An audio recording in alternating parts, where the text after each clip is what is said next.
Bismillahirrahmanirrahim. Assalamualaikum warahmatullahi wabarakatuh.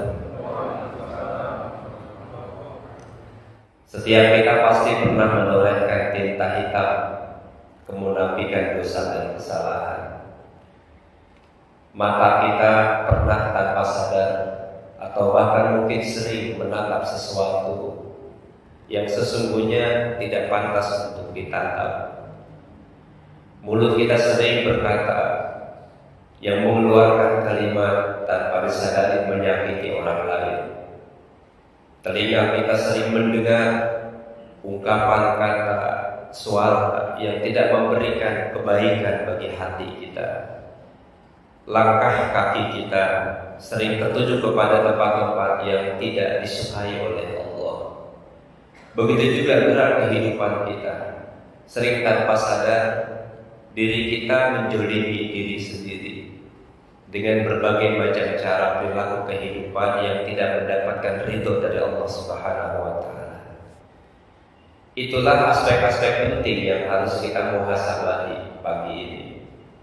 Dan kita sadar betul sebagai manusia tidak ada yang sempurna memang, kecuali Rasulullah Muhammad Sallallahu Alaihi Wasallam.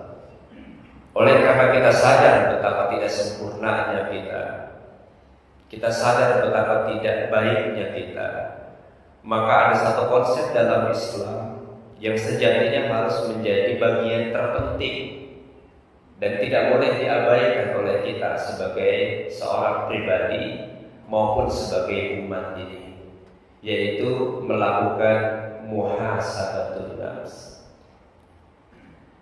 Materi ini memang jarang kita dengar dan bahkan cenderung banyak diabaikan oleh sebagian orang.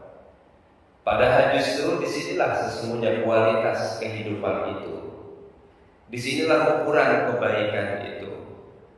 Karena banyak hadis bahkan ayat-ayat Al-Quran yang berbicara tentang konsep muhasabah di dalam Islam.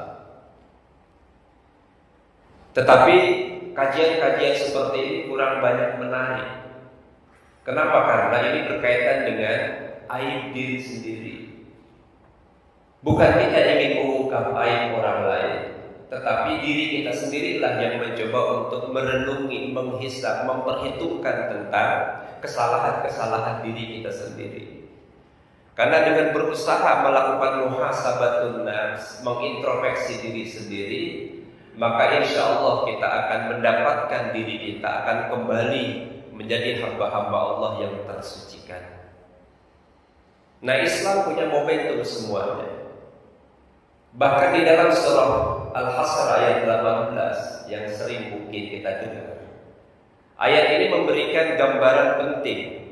Bahkan para ulama ketika berbicara tentang konsep muhasabah, mereka pasti menukil ayat ini sebagai rujukan bahwa kehidupan manusia pada prinsipnya adalah terkait dengan perjalanan panjang yang kelak akan dilaluinya, yaitu akhirat.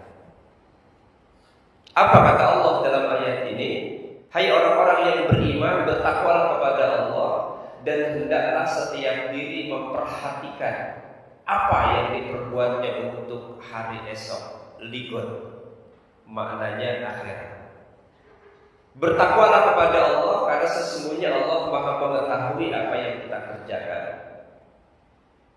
Jadi ayat ini penting dipahami, ditadabburi sebagai sebuah konsep kesadaran bahwa hidup yang kita jalani hari ini adalah sebuah proses perjalanan panjang. Karena kita adalah hamba Allah yang diberikan kesempatan menjalani kehidupan dengan singkat di dunia ini. Jadi dunia ini singkat sekali, makanya dikenal dunia ini adalah fana, sesuatu yang tidak kekal dan abadi. Begitu singkatnya kita dalam menjalani hidup. Bahkan umur kita, umur umat Rasulullah diprediksikan oleh Nabi kisaran 60 hingga 70 tahun. A'maru ummati baina sittin ila sab'in wa aqalluhum ma yazidu dzalik. Umur umatku itu kisaran 60 hingga 70 tahun. Dan sedikit sekali di antara mereka yang usianya melebihi batas waktu itu. Ya sedikit, berarti ada. Disinilah letaknya keharusan kita untuk melakukan apa yang dikenal dengan istilah muhasabatun nafs. Kalau kita memahami akar kata dari muhasabah itu, asalnya adalah hasaba yuhasibu. Maknanya sesuatu yang mengandung sesuatu yang harus kita hitung. Jadi kita nanti dalam proses perjalanan waktu itu ada yang dikenal dengan yaumul hisab, hari perhitungan. Ya, karena kita mengalami beberapa fase dalam kehidupan ini. Dan saat ini kita sudah berada di fase ketiga. Di fase ketiga. Ya. Yang pertama kapan?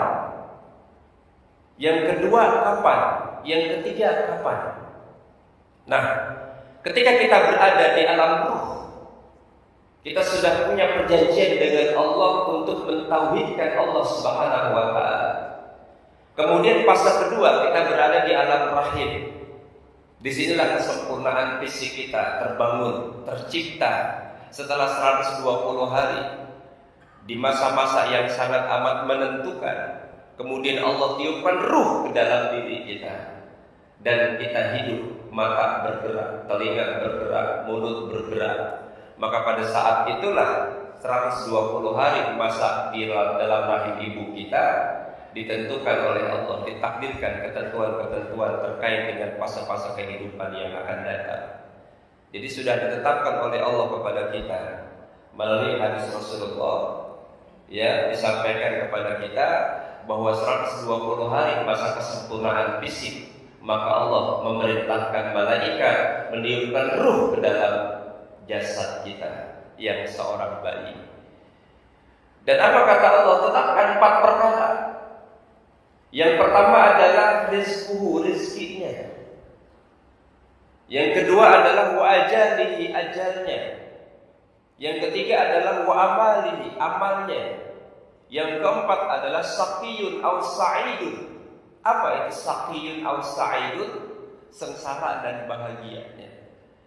Jadi Allah sudah menetapkan setiap kita batas-batas waktu kehidupan, keadaan kehidupan, dan perjalanan waktu yang telah begitu unik ditetapkan dari awal pada saat penciptaan hingga kita berakhir dengan kematian. Nah, dalam perjalanan waktu kehidupan itulah kita mengalami berbagai macam keadaan. Ya, kita menemukan manusia berbagai macam keadaan, berbagai macam kelompok, berbagai macam golongan. Jadi kebanyakan kita ini kan kalau tidur boro-boro taubat, boro-boro doa, ya, apalagi berwudu. Padahal itu mengawali malam dengan kesucian diri. Minimal fisik kita dalam keadaan berwudu. Dan kemudian kita beristighfar, memohon kepada Allah. Sementara Imam Hasan Al-Basri mengatakan, jika seseorang ingin melakukan muhasabatun nafs, maka lakukanlah sebelum dia tidur. Dia beristighfar, dia bertobat kepada Allah, dan dia ingat-ingat perkara hari yang sudah dilewati itu. Perkara hari yang sudah dilewati. Jika hari kemarin dia menyakiti tetangga, dia menyakiti orang lain, dia melukai perasaan sahabat, dia menjelimi diri sendiri, dia tidak baik kepada keluarga, maka dia beristighfar, dia bertobat kepada Allah. Dan apa kata Imam Hasan Al-Basri? Jika seseorang sebelum tidur dia beristighfar, bertaubat kepada Allah, maka pada saat tidurnya kemudian Allah takdirkan kematiannya, dia sudah dalam keadaan bertaubat kepada Allah Subhanahu wa taala. Begitu pentingnya muhasabah sampai Umar bin Khattab radhiyallahu an, sahabat Nabi, beliau mengatakan, hasibu anfusakum qabla an tuhasab. Ya, wazinu wa tazayyanu lil ard. Hisablah diri atau introspeksilah kalian sebelum kalian dihisab. Dan berhias dirilah kalian untuk menghadapi penyingkapan yang besar. Ya, penyingkapan yang besar ini akbar adalah waktu pada saat nanti kita dihisab oleh Allah. Penyingkapan yang besar, Ya, kata Umar, nanti di yaumul hisab itu akan disingkap seluruh perkara kehidupan yang kita lakukan di hadapan Allah Subhanahu wa taala.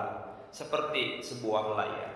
Terlihat diri kita dari mulai saat kita terlahir sampai kita besar, sampai kita meninggal, itu dipersingkapkan oleh Allah Subhanahu wa taala. Jadi nanti manusia-manusia banyak yang malu sebab dia lupa ternyata dulu saya begitu. Nah, jangan sampai itu terjadi, maka segeralah kita melakukan muhasabah di dunia. Sebab dengan melakukan muhasabah di dunia, kita akan ringan pada saat kita dihisab oleh Allah Subhanahu wa taala. Assalamualaikum warahmatullahi wabarakatuh.